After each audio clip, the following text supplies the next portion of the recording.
Assalamualaikum warahmatullahi wabarakatuh. Hai adik-adik, apa kabar kalian hari ini? Alhamdulillah, semoga sehat sejahtera. Perkenalkan, nama Ibu Askia Nur Fadilah. Iya, Askia Nur Fadilah.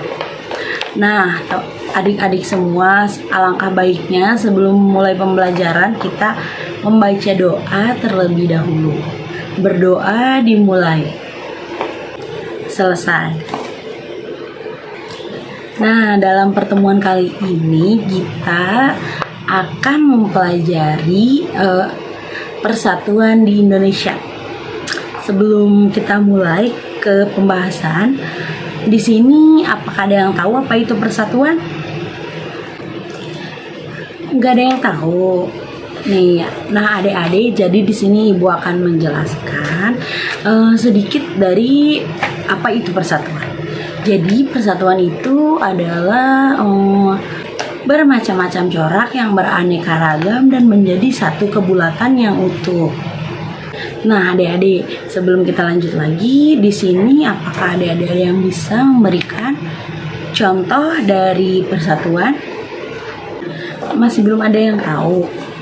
Jadi salah satu Ibu ambil contoh dari kehidupan kita sehari-hari ya. Contoh dari persatuannya itu kita ambil dari lingkungan keluarga, yaitu saling menyayangi dan mencintai sesama keluarga. Nah, meskipun itu contoh sederhana, tetapi itu salah satu contoh yang mudah yang dapat kita ambil dari lingkungan kehidupan sehari-hari kita. Nah, jadi sebenarnya persatuan itu memiliki bermacam-macam, terutama dalam kehidupan sehari-hari kita. Ini ada beberapa macam dari persatuan. Yang pertama itu ada salah satunya mencintai produk dalam negeri. Yang kedua ada saling menghargai antara suku, budaya, ras, antar sesama. Dan ada lagi seperti bergotong royong atau dan lainnya yang masih banyak yang harus kita ketahui. Nah, di sini Ibu akan sedikit menjelaskan tentang potensi dari persatuan. Jadi persatuan itu adalah hal penting yang harus dimiliki oleh setiap negara, terutama negara kita yaitu negara Indonesia. Nah, tanpa persatuan dan kesatuan, negara akan mudah terombang-ambing atau terpecah belah karena tidak adanya persatuan. Nah, adik-adik, yang Ibu jelaskan tadi itu dari potensi persatuan. Selanjutnya Ibu akan menjelaskan lagi tentang hambatan dari potensi persatuan yang ada di Indonesia. Yang pertama ada keberagaman masyarakat Indonesia yang tidak disertai saling menghargai. Yang kedua ada geografis di Indonesia yang memiliki banyak pulau dan berkarakteristik yang berbeda-beda, sehingga dikhawatirkan memilih atau dia mau pisah dari negara kita atau memiliki negara sendiri karena mereka punya pulau dan kebutuhan hidup mereka jamin tercukupi. Makanya mereka ingin pisah dari negara kita. Selanjutnya yang ketiga ada ketimpangan ketidakpuasan terhadap ekonomi yang mengakibatkan lemahnya persatuan bangsa. Yang keempat itu ada munculnya gejala entosentrisme. Apa itu entosentrisme? Yaitu sifat yang melebihkan atau menonjolkan kebudayaannya sehingga menganggap rendah budaya lain karena mereka hanya membaguskan atau melebih-lebihkan budaya mereka sendiri tanpa memikirkan budaya di Indonesia yang beragam macam. Yang kelima, ada melemahnya nilai bangsa karena terpengaruh oleh budaya asing. Jadi budaya di Indonesia ini akan melemah jika kita terpengaruh oleh budaya asing, adik-adik. Yang keenam, ada pembangunan yang tidak merata akibat banyaknya wilayah di Indonesia, yang sehingga dapat menimbulkan kecemburuan dalam berbagai bidang. Nah, jadi yang tadi ada 6 itu adalah macam-macam dari penghambat persatuan.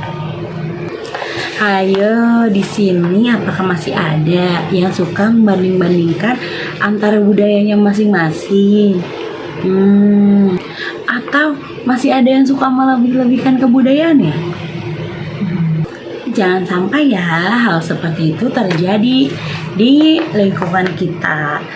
Sebisa mungkin kita harus menjaga perbedaan antara berbagai suku, ras, budaya, dan lain sebagainya. Nah, adik-adik semua, tadi sudah Ibu terangkan dan adik-adik semua mendengarkan tentang apa itu persatuan, potensi apa aja yang menghambat persatuan, beberapa potensi dari persatuan. Nah, maka dari itu kita sebagai warga negara yang baik harus tahu apa itu sejarah dari negara kita dan tujuan dari negara kita. Ikut serta memajukan negara yang berkarya, menjunjung kerukunan antar negara, cinta tanah air, dan masih banyak lagi hal lain yang harus kita lakukan untuk menjaga negara kita dengan baik. Dari generasi ke generasi harus tahu apa itu tujuannya, apa yang membuat negara kita maju, apa yang harus kita jaga. Jadi begitu adik-adik. Nah, karena pembelajaran kali ini kita udah selesai, di sini Ibu akan ngasih pertanyaan. Ayo. Sebelum ke pertanyaan, apakah adik-adik semua di sini udah paham dan ngerti tentang persatuan? Siapa yang nggak ngerti? Ayo. Syukurlah kalau sudah mengerti. Jadi Ibu bisa langsung ngasih pertanyaan kepada kalian. Semangat, Ibu akan kasih pertanyaannya ya. Nah, langsung saja Ibu akan memberikan 5 pertanyaan untuk siapapun yang bisa menjawab. Boleh satu-satu atau semuanya. Jadi langsung saja ke pertanyaannya. Ibu akan membacakan, yaitu yang pertama ada, mengapa kita harus membantu dalam kehidupan sehari-hari? Mengapa kita harus membantu dalam kehidupan sehari-hari? Sudah? Yang nomor 2 selanjutnya, bagaimana cara kita sebagai bangsa Indonesia dalam melakukan pertahanan dari ancaman perpecahan dan memperkokoh NKRI dari dalam maupun luar bangsa, dan memperkokoh NKRI dari dalam atau luar. Sudah? Selanjutnya pertanyaan nomor 3. Tuliskan 3 manfaat persatuan dan kesatuan dalam kehidupan sehari-hari. Tuliskan 3 macam persatuan dan kesatuan dalam kehidupan sehari-hari. Ada yang mau Ibu bantu nulisnya? Baik, hebat ya. Selanjutnya langsung saja ke pertanyaan nomor 4. Ibu bacakan lagi. Tuliskan 3 akibat jika kita tidak bersatu. Tuliskan 3 akibat jika kita tidak bersatu. Sudah? Nah, selanjutnya Ibu bacakan lagi pertanyaan nomor terakhir, yaitu nomor 5. Ibu bacakan, apa makna dari Bhinneka Tunggal Ika? Apa makna dari Bhinneka Tunggal Ika? Sudah? Nah, karena pertanyaannya cukup banyak ya, adik-adik semua, alangkah baiknya atau kita selesaikan tugasnya di rumah masing-masing saja. Gimana, setuju? Ya udah, jadi tugasnya di PR-kan saja, nanti di pertemuan selanjutnya dikumpulkan ya adik-adik. Nah, adik-adik, karena pembelajaran pertemuan kita hari ini sudah selesai, kurang lebihnya Ibu memohon maaf kepada semuanya apabila ada salah kata atau kurang penyampaian. Mohon dimaklum dan dimaafkan. Langsung saja kita tutup pertemuan hari ini dengan mengucap hamdalah.